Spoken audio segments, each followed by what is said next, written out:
ल अहिलेको डिमान्डेबल फोन हाम्रो रेडमी को नोट 15 5G जुन यसमा 6.77 इन्चको एमोलेड डिस्प्ले दिएको छ र 120 हर्ट्ज को रिफ्रेश रेट छ र यो फुल्ली कर्भ डिस्प्लेमा छ।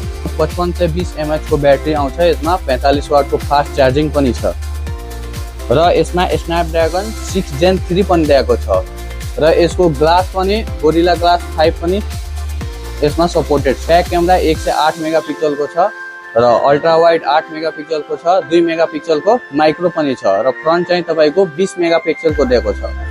र चाहिँ यो भने हाम्रो बालाजी मोबाइल सेन्टरमा ईएमआई को पनि सुविधा छ, मात्र 2 जनाको नागरिकताको भरमा र 40% डाउन पेमेन्ट।